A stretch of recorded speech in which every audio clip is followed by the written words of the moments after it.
Welcome to Empty Nesters True Crime Podcast, where we explore chilling mysteries and dark secrets. With their nest now empty, Susan and Nancy have more time to uncover the truth and venture into the unknown. Let's step into the shadows together, shall we?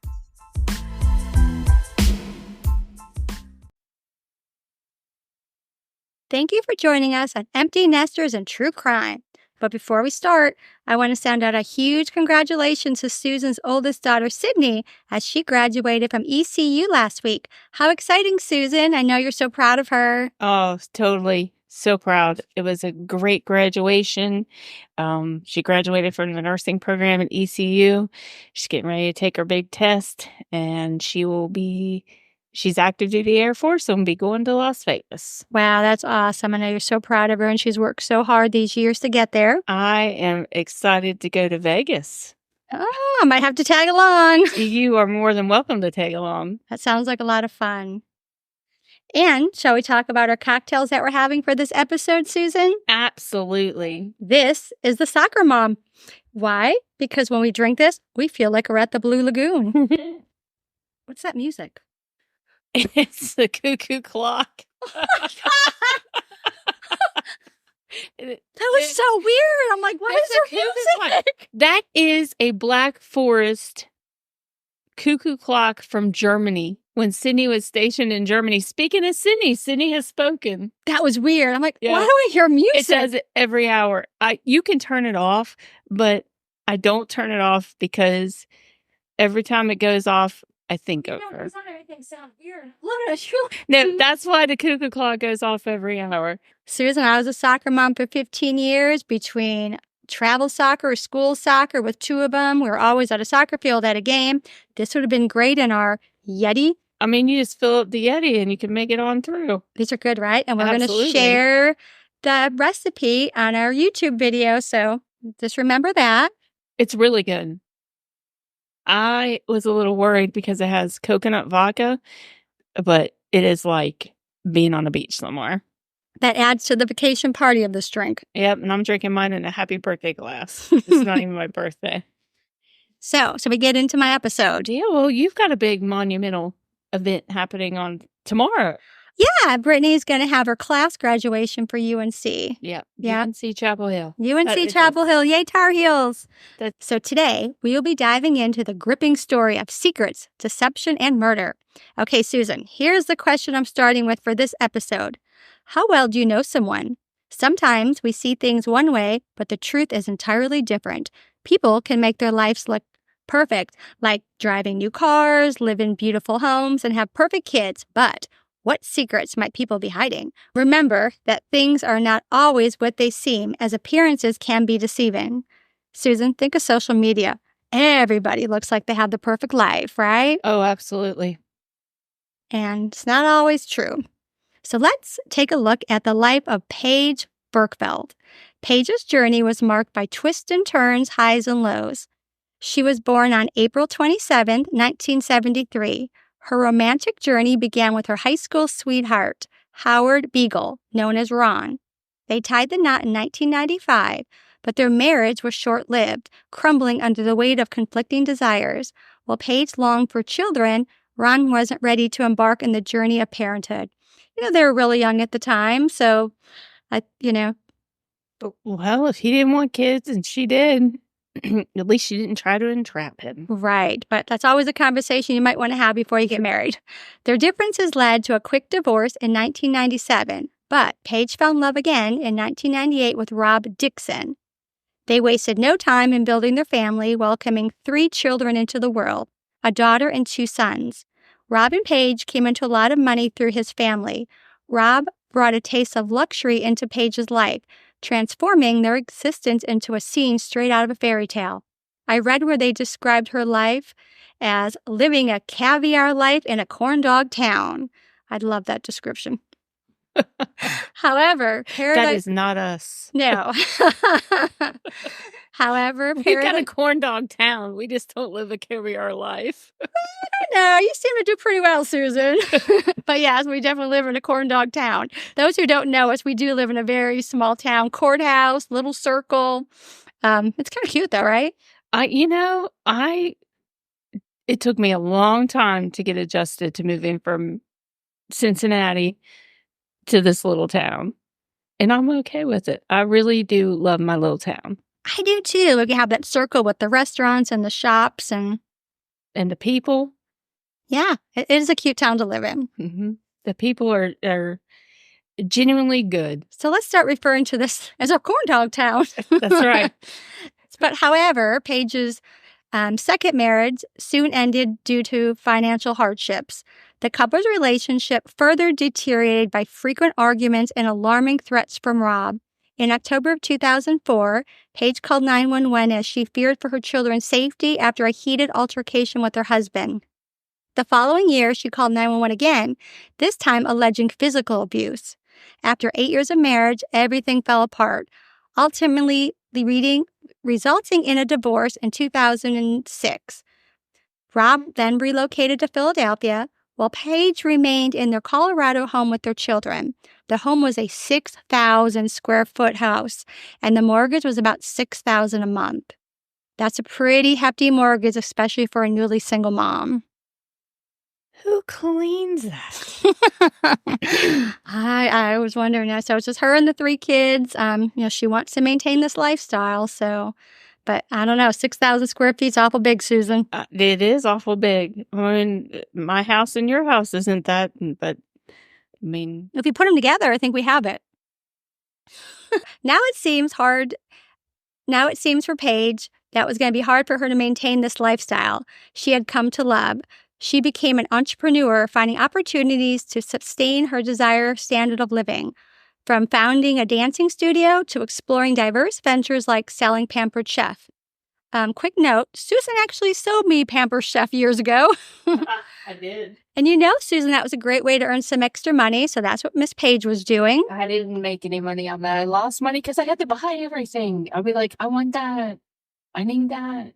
Well, you gotta go that somewhere, and you just can't have one of each. Have one of everything. Well, see, Paige would do these fancy dinner parties where she would, make the dinners and everything that she was selling, and apparently she did very well. Paige has determination to maintain this appearance of wealth and success. She looks like the perfect soccer mom. Hence, the soccer mom drinks for today. And I'm thinking about my podcast with Blanche. When she talked about Tupperware, I sold Tupperware. A year after her second divorce, Paige and her first husband, Ron Beagle, rekindled their relationship.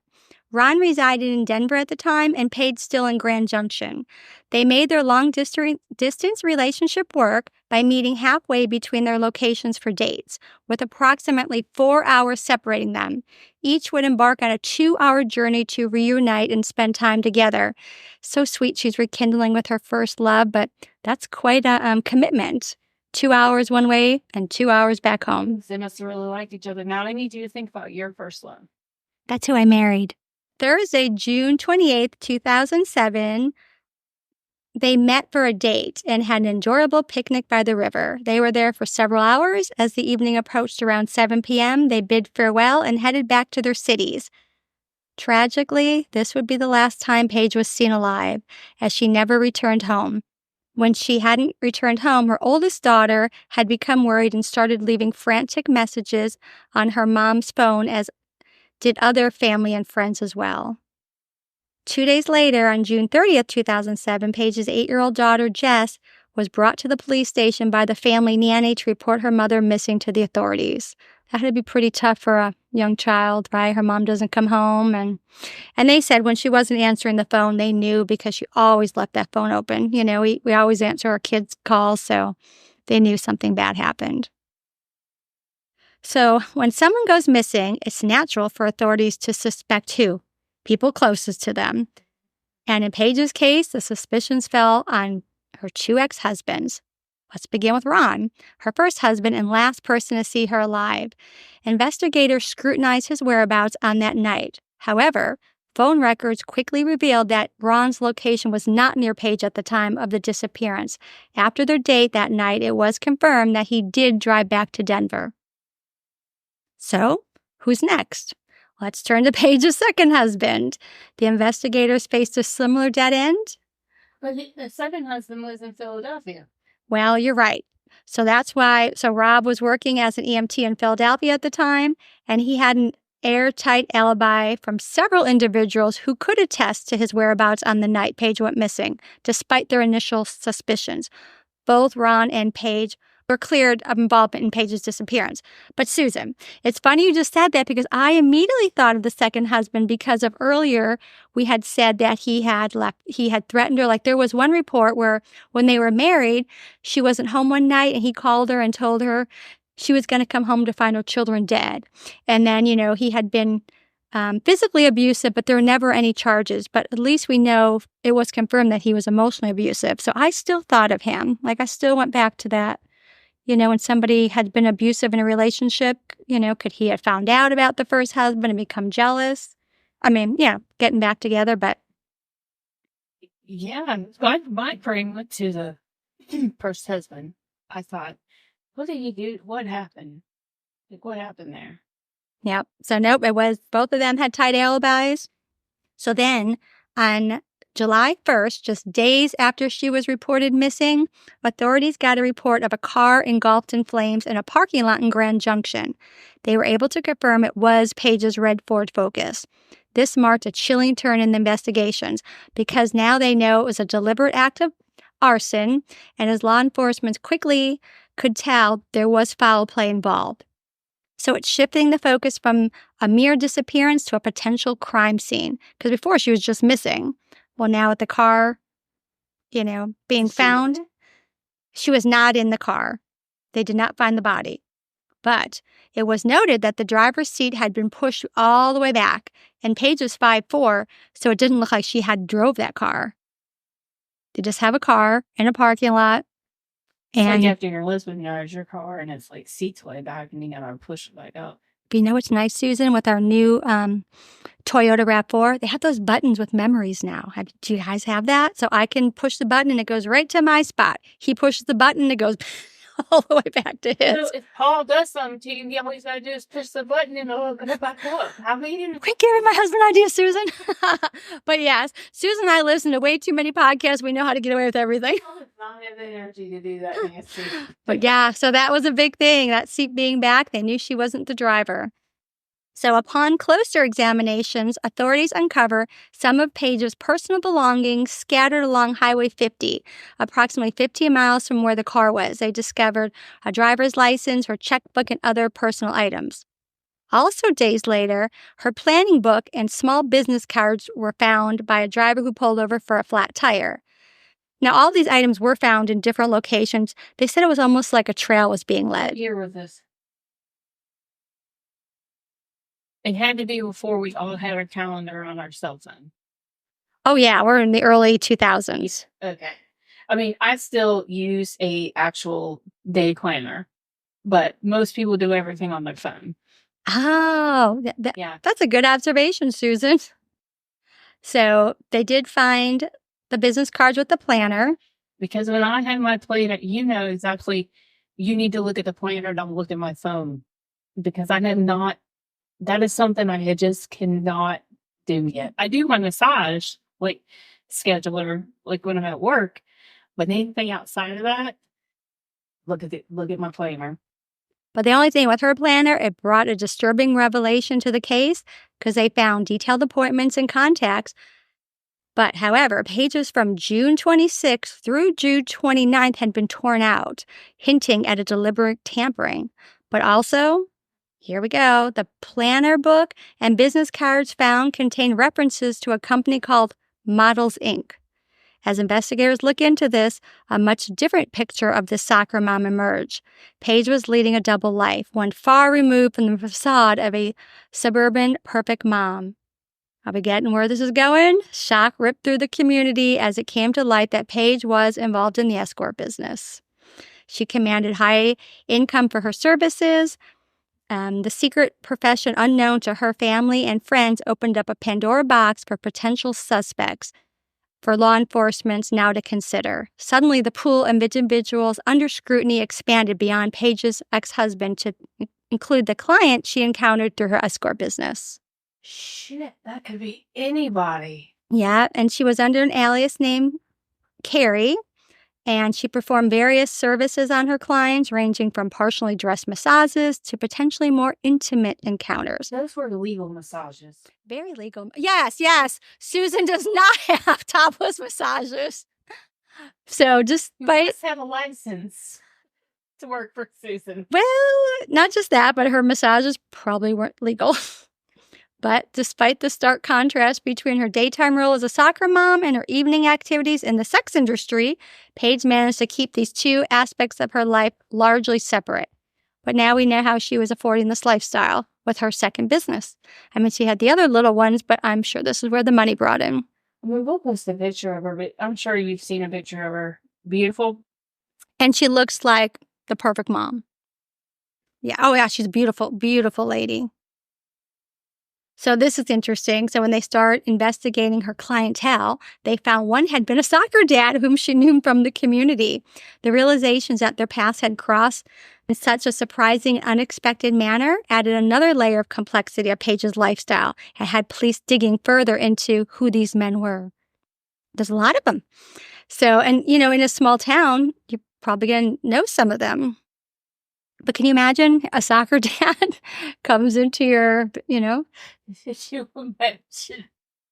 Apparently she had a lot, even more clientele. So another twist in Paige's story unfolds when it was revealed that another one of her clients is a prominent figure in the community, widely known and respected by all. However, the secretive nature of their encounter takes a dark turn when it emerges that Paige had been secretly recording their intimate moments and using the footage to extort money from him. Threatening to expose him to his wife, Paige demanded a hefty sum in exchange for his silence. So as the details come to light, so too does the source of the funds used to appease Paige's demands, an embezzlement scheme that added another layer of scandal to this community. The revelation is not only deepens the intrigue surrounding Paige's double life, but also implicates yet another member of the community in her tangled web of deceit and manipulation. No, I don't like that. Yeah, I wouldn't. You're going to be a call girl. Do your calls. But that was shady. Yeah, to be threatening and blackmailing. So a breakthrough occurs when they discover that Paige has a secret cell phone, which she had been using exclusively for her illicit business dealing, focusing on the clients who had encountered and contacted her shortly before her disappearance. Law enforcement zoned in on one individual in particular. His name is Lester Ralph Jones.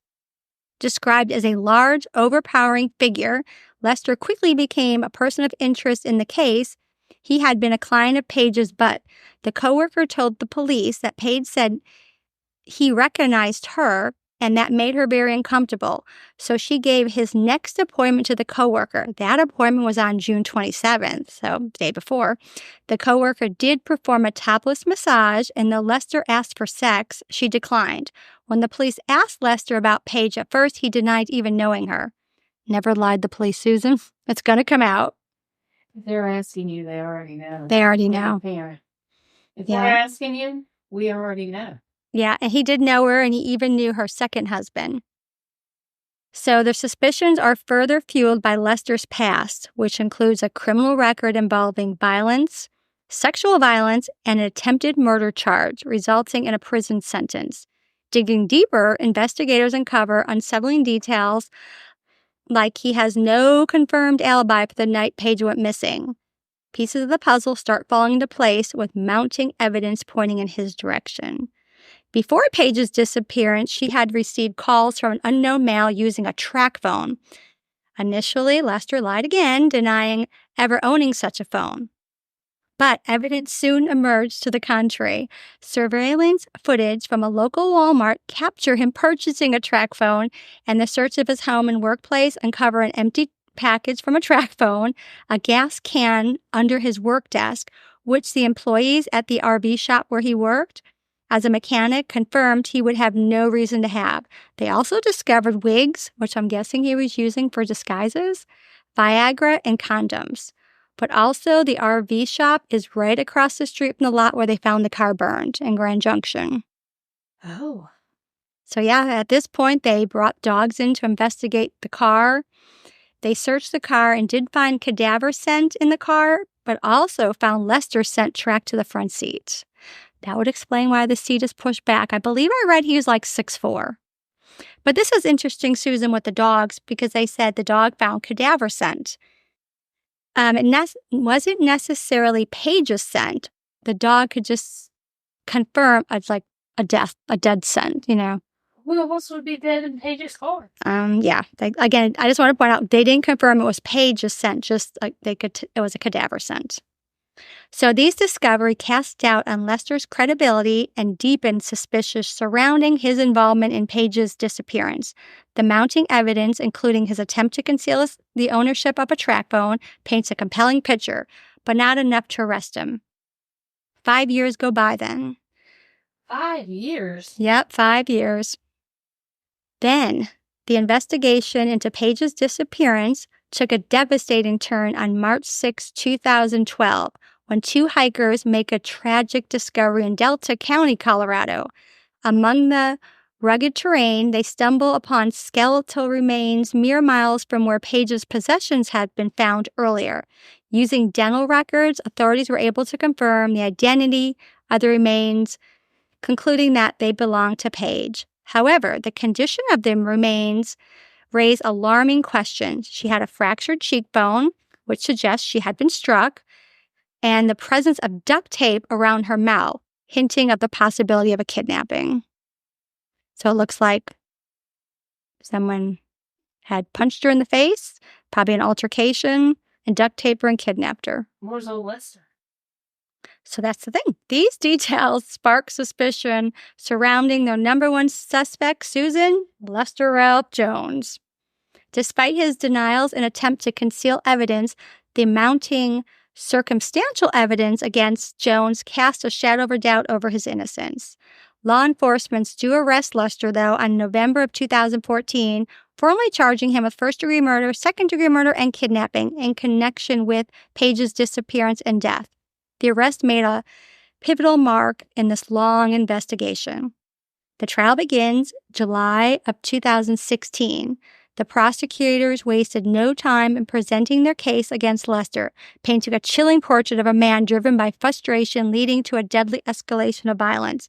So if you remember, he really wanted to make the appointment with Paige, but then she gave it to the friend, so they're thinking maybe he was just obsessed with her. That's kind of where they're going with this. Also, they get the testimony of Jones's ex-wife, detailing how he had kidnapped her at gunpoint, threatened her life, and refused to let her go. Her chilling account provided a compelling glimpse into the depth of Lester's capabilities of violent manipulation, shedding light on his character. Despite the prosecutor's compelling case, the defense lawyer relentlessly brought doubts to the minds of the juror by pointing to the numerous potential suspects among Paige's clientele. Each John brought to the stand painted a picture of individuals with shady backgrounds and questionable behavior. With each testimony, the defense emphasizes the possibility that one of these men could have been responsible for Paige's disappearance and death. From individuals with criminal histories to those exhibiting suspicious behavior on the night in question. Despite the prosecution's effort, the jury was unable to reach a unanimous verdict, leading the judge to declare a mistrial in 2016. So, now we're going to start a second trial, which begins... Oh. Yeah, well, there's no concrete, it's all... And as more time passes... Yeah. Luckily, the second trial begins November 21st, 2016, with the prosecution better prepared to present their case against Lester this time. Ready with strong evidence and a more compelling narrative, they left no room for doubt in the minds of the juror. After carefully deliberation, the jury reached the unanimous verdict, finding 65-year-old Lester guilty of murder of Paige Birgfeld. The decision delivered a long-awaited sense of justice for Paige and her loved one, as well as closure for the community deeply impacted by this tragedy. The judge sentenced him to life in prison without the possibility of parole, ensuring that Jones would be held accountable for his actions, spending the rest of his days behind the bars at the Freedman Correction Facility in Cannon City. So the tragic story of Paige Birgfeld serves as a reminder of the dangers that can accompany leading a double life. Despite outward appearances of a suburban normalcy, Paige's involvement in the escort business ultimately led to her untimely death. So, Do we know what happened to her children? yes, they did go live with the ex-husband. And so the only thing that was a little, I don't know. So I read that when this case first came, and, you're talking about the perfect soccer mom, everybody was, very into it, but then once it comes out that she's an escort, the popularity of it died down. But, does it matter what somebody's background is? Every life is just as important, Well, I'm sure what she was doing was to keep a life that her children were accustomed to. Yeah, and that's how. And also, I had read back in her 20s, she had been a stripper before, so this wasn't her first time making money in the sex industry. So maybe that's why she went back to it, because she knew how much money she could make. And, she just wanted to be a good... Yeah, and she just wanted to be a good mom and let her kids have the lifestyle that they had. And they want to lose their home. It could have been a number of things. Yeah. We don't know, because we don't personally know Paige. We don't know if Paige was walking around with Gucci eggs and all that, but she may have just wanted to provide her kids with a life without having to, Yeah, but I just hate the read that the interest of the case had died down once they found out her hidden employment opportunity there. So It's just sad. Is Lester still alive? Yeah, so he was 65 back in 2016. So, yeah. He's pushing. He's in his 70s. Yeah, I think I did read that he tried, but, there isn't really any hard, concrete evidence that I found that tied him there. And again, he had no alibis, and he, he did lie about something that put him near where the car was burned that day when they were, having him retrace his tracks, but nothing concrete. But, all that kind of led to... Well, that probably pissed him off. Here I come for this special treatment, and it's not Paige, it's this other lady. Yeah. And I could have been I'm going to teach Paige a lesson, and yeah, they got out of hand. Well, and the coworker also was telling the police that there had been some other suspicious people, and it could have been Lester. She said the one time Paige was waiting for a client, and a white truck was outside, and they weren't coming in. And she said it seemed very suspicious, and they just took off. Well, they did find out Lester happens to drive a white pickup truck. So that was another piece of evidence that led to Lester. That he, but that's kind of where the case is going, is they thought that he had become obsessed with her, and then her refusing not to have him as a client. And, with the ex-wife, when he was abusive to her. Well, she wasn't a prostitute you picked up at the truck stop either. She was a high-end prostitute, right? From what I understand, right? And I don't know a whole lot about the case. I've heard snippets. So if you're paying for that, I could see where a guy could get obsessed. Mm-hmm. Because, for Paige, it's a business transaction. But sex always... But she wasn't catching feelings, but was he catching feelings? Oh, I'm sure he caught some feelings.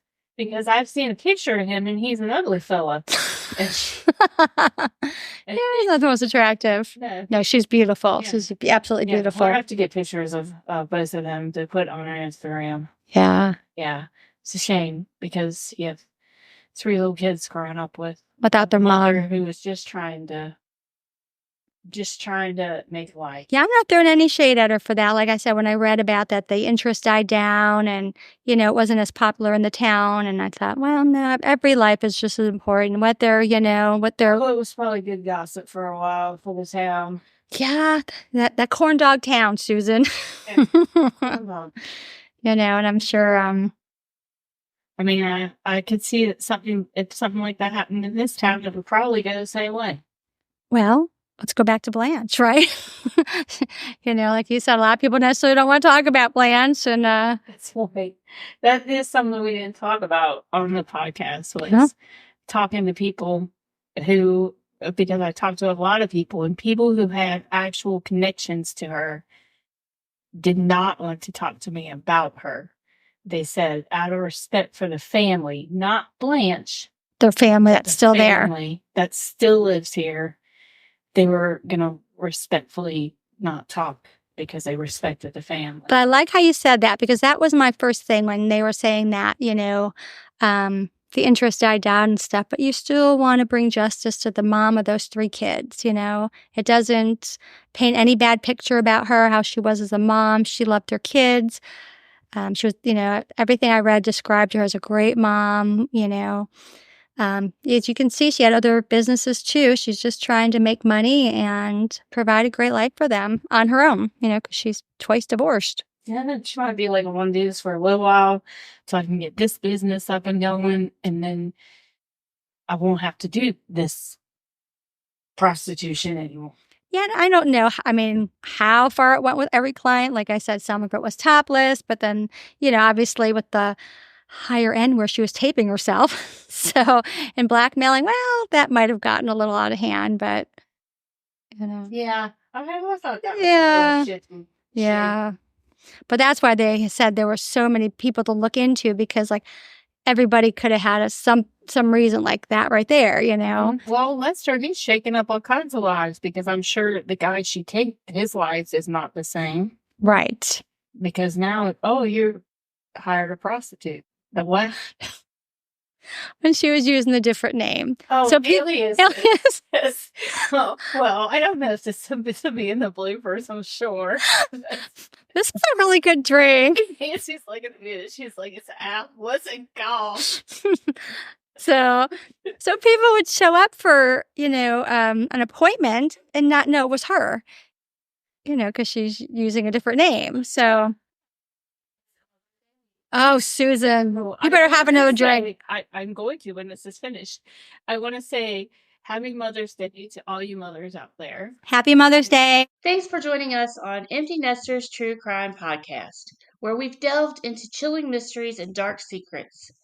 With their nest now empty, Susan and Nancy will keep uncovering the truth and venturing into the unknown. Until next time, stay safe and step into the shadows with us again.